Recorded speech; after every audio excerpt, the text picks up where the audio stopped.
Assalamualaikum warahmatullahi wabarakatuh. Bismillahirrahmanirrahim. Ashhadu an la ilaha illallah wa ashhadu anna Muhammadar Rasulullah. Allahumma salli ala sayyidina Muhammad wa ala ali sayyidina Muhammad. Rabbi shrah li sadri wa yassir li amri wahlul 'uqdatam min lisani yafqahu qawli. Amin. Bismillahirrahmanirrahim.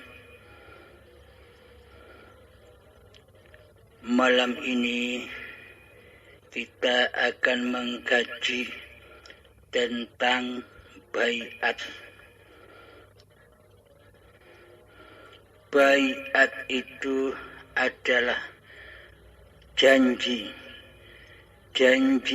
kepada Allah agar selalu hati berbakti dan mengabdi kepada Allah Tuhan pencipta diri kita semua.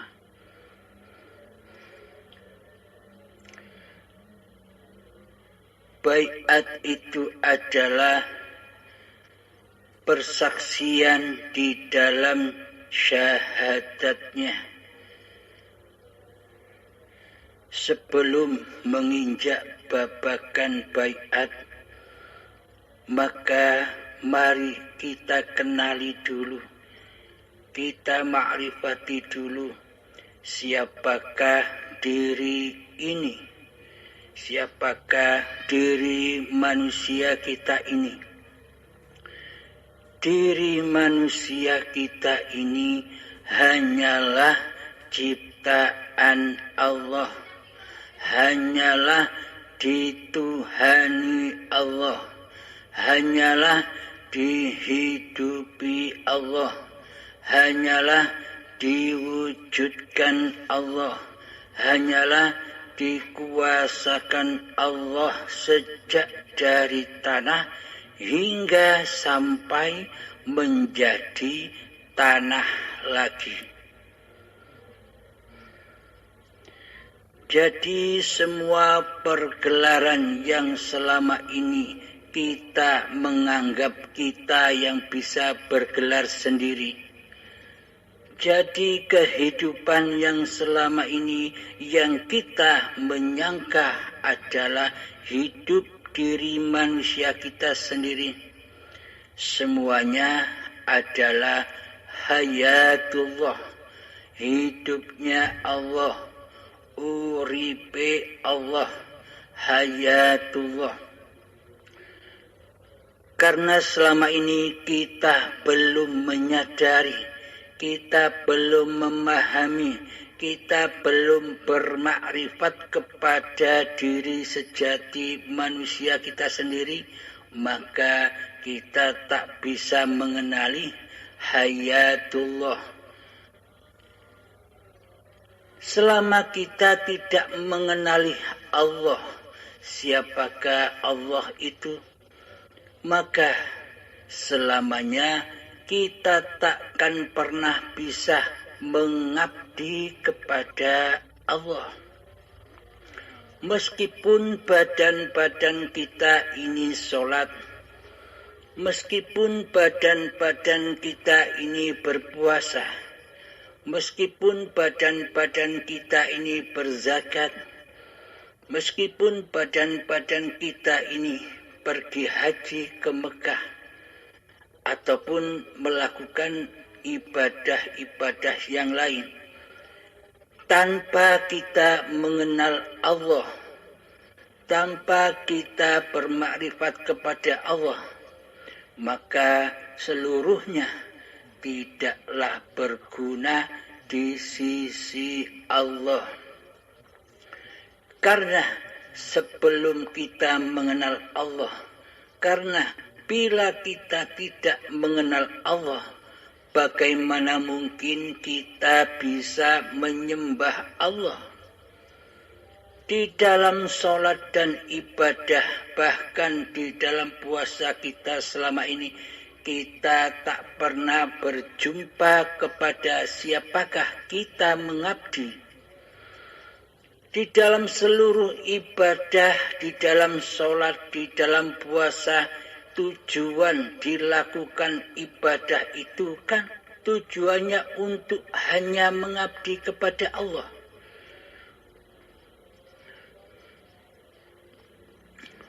Nah, bagaimanakah cara mengabdi kepada Allah? وَمَا خَلَقْتُ الْجِنَّ وَالْإِنسَ إِلَّا لِيَعْبُدُونَ. Tidak kuciptakan jin dan manusia hanyalah untuk mengabdi kepadaku, kata Allah. Maka marilah kita belajar mengabdi kepada Allah.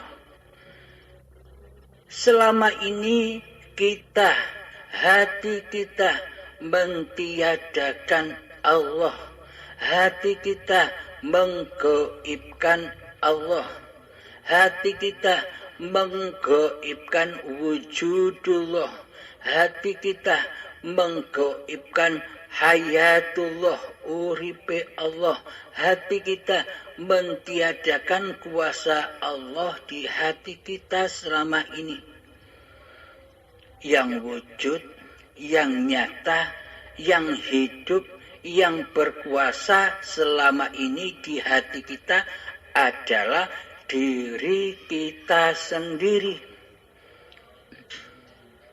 Nah, dengan kelakuan yang seperti ini, dengan perposisian seperti ini, berarti yang jadi Tuhan, berarti yang jadi Allah selama ini siapa? Allahkah pencipta diri kita, ataukah malah diri kita yang berposisi menjadi Allah, yang mentuhani hidup dan badan ini selama ini? Kita memang tidak terasa, kita memang tidak menyadari hal itu. Karena kita belum mengenal Allah. Karena kita selama ini tidak pernah sekalipun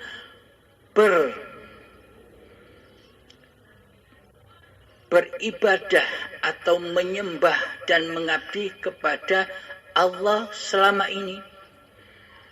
Malah kita menyembah dan mengabdi kepada hawa nafsu kita sendiri selama ini.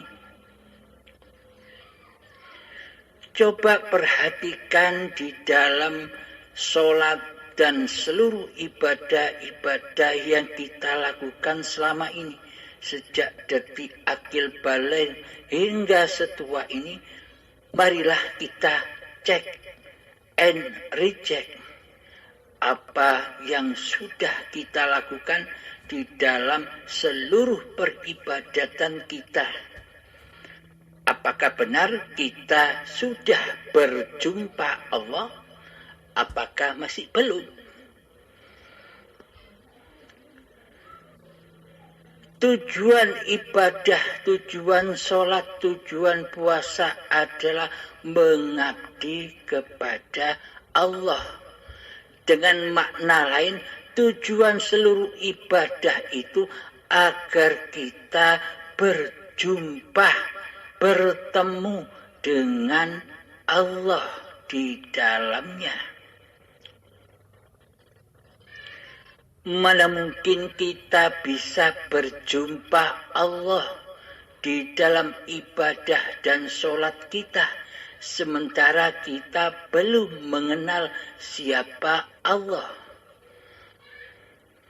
Maka dari itu hancurlah seluruh ibadah dan sholat itu tanpa kita bertemu dengan Allah.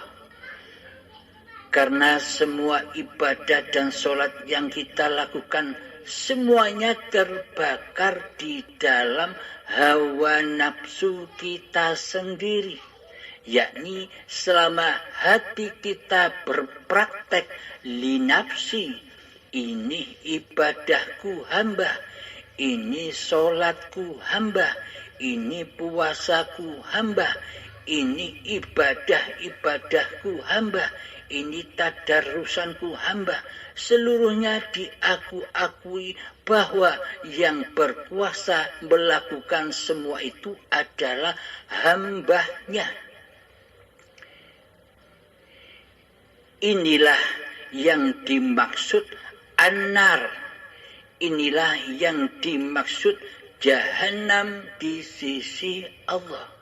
Maka seluruh ibadah dan sholat itu sudah terbakar habis di dalam jahanam. Karena kita selama ini tidak berhasil melewati wat siratal mustaqim, yakni jalan menuju Allah di dalam seluruh ibadah dan sholat kita.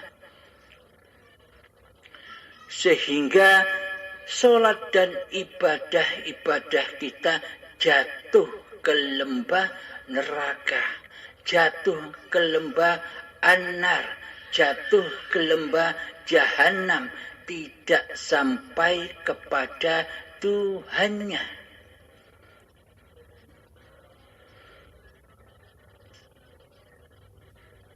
Di dalam Al-Quran Allah menyebutkan bahwa sesungguhnya bahan bakarnya neraka, hingga neraka itu bisa menyala, membara-bara.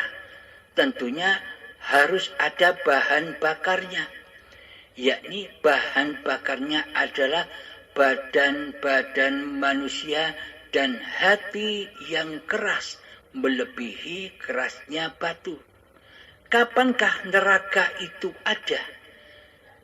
Neraka itu ada dan membara-bara di dalamnya ketika bahan bakarnya tersedia.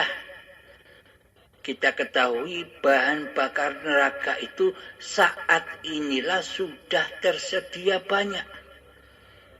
Jadi kapankah api neraka itu membara-bara, membakar manusianya? Ya saat inilah neraka itu sudah menyala-nyala ketika hamba belum mengenal Tuhannya. Inilah hakikat neraka di sisi Allah. Bukan neraka yang dibayang-bayangkan manusia. Seperti di YouTube, di film-film, semua itu hanya angan-angan manusia. Karena manusianya belum mengenal Tuhannya.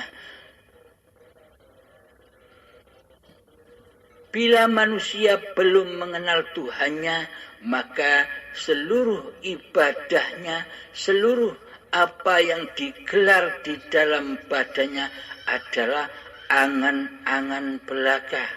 Tuhannya angan-angan, ibadahnya angan-angan, agamanya angan-angan, sholatnya angan-angan, puasanya angan-angan. Semuanya adalah hanya laku dohiriyah saja. Sedangkan hati masih ingkar kepada Allah. Sedangkan hati masih mensekutukan Allah dengan diri kita. Mensekutukan wujudnya Allah dengan wujud manusia kita.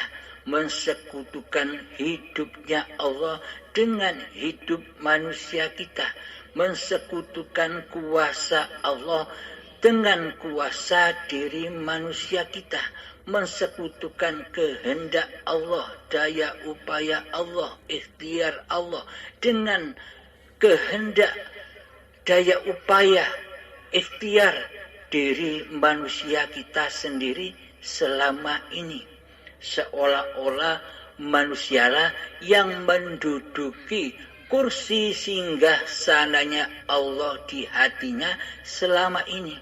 Sehingga Allahnya gaib, sehingga Allahnya tiada. Yang ada di hatinya adalah diri manusianya sendiri. Inilah manusia yang ingkar akan Allah yang menciptakan dirinya. Maka dari itu, mari kita ma'rifati dahulu sebelum berbaiat bersama. Siapakah diri manusia kita ini? Diri manusia kita ini adalah bersifat Adam, yakni tiada, gaib. Sebenarnya dan sesungguhnya diri manusia ini adalah tiada, gaib. Yang wujud hanya Allah. Selama ini seluruh isi hati kita, aplikasi hati kita selama ini terbalik. Imannya terbalik. Sesungguhnya Allah lah yang wujud di hati, malah manusianya yang wujud di hati. Sedang Allah diadamkan, ditiadakan. Sedang Allah digaibkan. Seolah-olah Allah itu kita taruh, kita posisikan di sifat muhalnya Allah sendiri. Selama ini di hati kita. Coba renungkan, coba hayati. Benarkah apa yang dipaparkan ini? Jika di hati kita sudah meyakini kesalahan seluruh kezaliman kita kepada Allah selama ini yang tidak mentuhankan Allah, malah mentiadakan Allah di hati kita, marilah kita bertaubat bersama. Bertaubat itu dengan baiat. Meskipun kita mengucapkan kalimat istighfar 1.000.000 kali setiap hari, namun kita masih merasa diri manusia kita yang mampu membaca istighfar 1.000.000 kali sehari. Apa bedanya? Tidak ada manfaatnya. Marilah kita berbaiat bersama. Nyatakanlah bahwa sesungguhnya wujud diri manusia kita di hati kita ini tidak ada, gaib, ora ono. Jadi dibalik, dulu Allahnya yang tidak ada, dulu Allahnya yang Adam di hati kita, dulu Allahnya yang tidak wujud di hati kita. Dibalik sekarang, dulu yang wujudkan diri kita manusia, yang hidup diri kita manusia, yang kuasa diri manusia kita. Sedang Allah selama ini kita tiadakan, kita gaibkan. Nah, dengan ini mari dibalik, keimanan kita itu dibalik. Dibalik di hati kita, nyatakanlah bahwa hidup ini Allah, wujud ini Allah di hati kita. Ini babakan hati, simpanlah di hati. Karena Allah itu hanya memandang hati, tidak memandang ilmu dan amal secara badaniah kita. Allah hanya memandang hati. Di hati itu yang dituhankan Allah ataukah diri manusianya? Yang wujud menjadi Tuhan, yang mentuhani seluruh gerak aktivitasnya badan. Bila di dalam hati kita masih wujud diri manusianya, masih hidup diri manusianya, maka apapun yang kita kerjakan itu adalah kebatilan di sisi Allah. Meskipun kelihatannya kita beribadah, meskipun kelihatannya kita sholat, meskipun kelihatannya kita berpuasa, meskipun kelihatannya kita bertadarus, tapi di dalam hati kita masih merasa wujud diri manusianya yang merasa berkuasa atas segala ibadah-ibadah yang dilakukannya. Inilah kebatilan di sisi Allah. Meskipun di sisi manusia kelihatannya inilah ketaatan, inilah menyembah versi di sisi manusia. Coba kita baca doa iftitah. Bismillahirrahmanirrahim. Inna salati wa nusuki wa mahyaya wa mamati lillahi rabbil alamin. Sesungguhnya solatku, ibadah-ibadahku, hidup dan matiku hanyalah milik Allah yang mentuhani di dalamnya.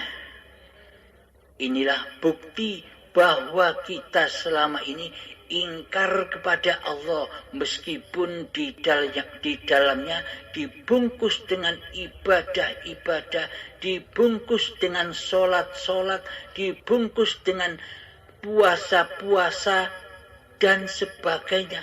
Akan tetapi hati kita ingkar kepada Allah, mensekutukan Allah dengan diri manusia kita.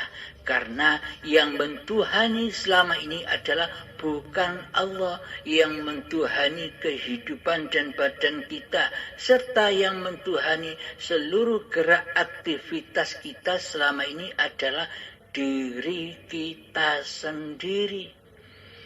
Inilah kezoliman kita selama ini kepada Allah. Yang mana hati selalu mensekutukan Allah dengan diri manusianya. Selama ini kita tidak menyadarinya. Namun setelah paparan-paparan ini tergelar, semoga kita semua bakal menyadari kesalahan-kesalahan, kezaliman kita kepada Allah. Karena sebenarnya kita selama ini tidak berakhlak kepada Allah. Selagi kita tidak berakhlak kepada Allah, maka kepada siapapun kita takkan bisa berakhlak. Namun ketika hati kita sudah berakhlak kepada Allah, maka seluruh apa yang diperbuat kepada manusia lain pasti berakhlak di sisi Allah. Karena bila kita berakhlak kepada Allah, maka seluruh af'al yang terjadi pada badan ini sudah menjadi syariatullah, sudah menjadi af'alullah. Maka apapun yang terjadi karena af'alnya Allah, itulah yang dimaksud amal soleh. Amal yang pasti langsung diterima oleh Allah. Bagaimana tidak diterima oleh Allah secara langsung? Sedang di dalam af'al badan ini, af'alnya Allah sendiri. Beda ketika kita masih mentuhani seluruh hidup dan badan ini, bahkan seluruh amal ibadah dan sholat yang kita lakukan selama ini. Maka sesungguhnya semuanya ditolak oleh Allah. Karena yang terjadi di dalamnya bukan amal yang soleh, yakni amal yang mensekutukan Allah dengan diri manusianya. Maka dari itu, marilah kita bersahadat. Marilah kita berbaiat dengan yang sesungguhnya. Bersahadat menyaksikan Allah, yakni di hati kita sudah menetapkan dalam hati bahwa hidup ini Allah. Jadi nama dohir kita tetap Abdul Halim, akan tetapi nama hati, nama hidup, nama jiwa, nama roh yang ada di dalam badan ini tetaplah bernama Allah. Jadi hidup yang ada di dalam badan ini sudah tidak bernama Abdul Halim lagi.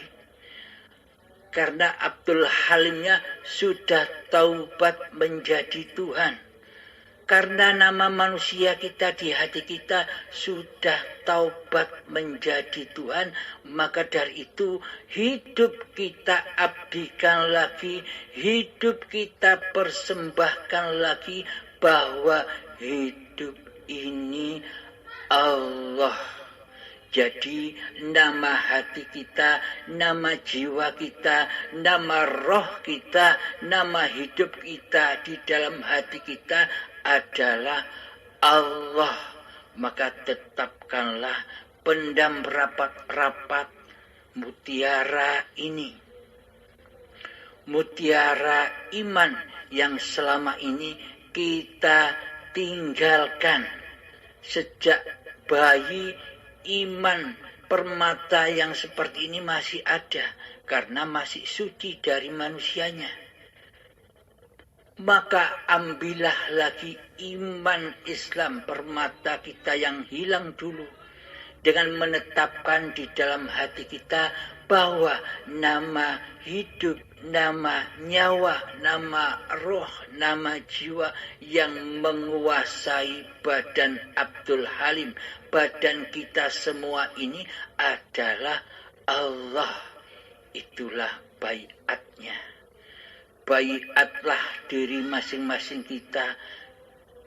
Tetapkan yang ada di dalam diri ini, nama hidup ini, nama jiwa ini, nama roh ini, nama nyawa ini adalah Allah, bukan nama manusianya. Dulu beberapa alim ulama mengatakan asma Allah yang 99 itu genapilah, carilah nama yang satu, sehingga lengkaplah nama yang 99 itu menjadi 100. Bagi manusia yang sudah menemukan nama satu yang ke-100 ini, maka pasti ia akan berjumpa Tuhannya. Karena nama yang 100 inilah nama yang Al-Latif. Siapakah nama yang ke-100 ini? Nama Allah yang ke-100 ini adalah nama-nama seluruh makhluk yang diciptakan oleh Allah, yakni nama diri manusia kita. Selama ini siapa nama Anda, siapa nama saya, siapa nama mereka, semua itu adalah nama Allah yang ke-100, yakni nama-nama ciptaan Allah. Maka ketika kita sudah menyadari Abdul Halim ini adalah nama Allah yang ke-100, maka leburkanlah nama yang ke-100 ini di dalam hati kita. Leburkanlah, kembalikan lagi nama yang ke-100 ini menjadi nama Allah. Hidup ini Allah, wujud ini Allah, kuasa ini Allah, kehendak daya upaya ini Allah di dalam hati kita. Nama dohir tetaplah nama manusia kita. Akan tetapi nama hati, nama hidup, nama roh, nama jiwa, nama nyawa yang ada di dalam diri manusia kita adalah Allah. Inilah yang dikatakan inna lillahi, darikulah yang suci kata Allah, wa inna ilaihi raji'un, dan kembali kepadakulah yang suci. Jadi inilah yang dimaksud mati sebelum mati. Inilah yang dimaksud menebus alam syakaratul maut nanti. Agar ketika ajal kita menjemput, maka kita sudah tahu jalan pulangnya. Soalnya selama ini sebelum ajal menjemput, kita sudah melatih syakaratul maut.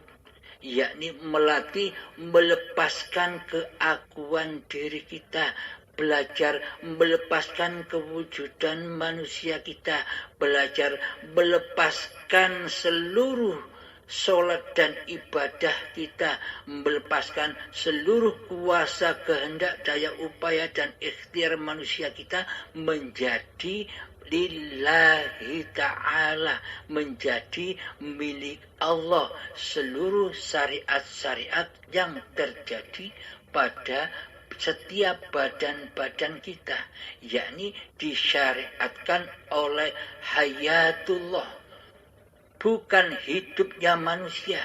Karena manusia itu sifatnya Adam. Adam itu tidak ada.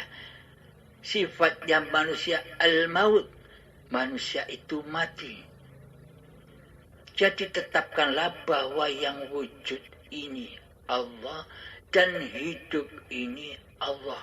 Inilah baiat nama. Nama batin kita adalah Allah.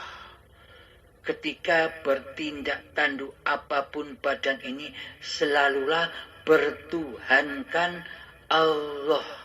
Yakni yakini dalam hati bahwa seluruh pergerakan badan ini adalah lillahi ta'ala, yakni af'alullah, bukan af'alnya badan sendiri.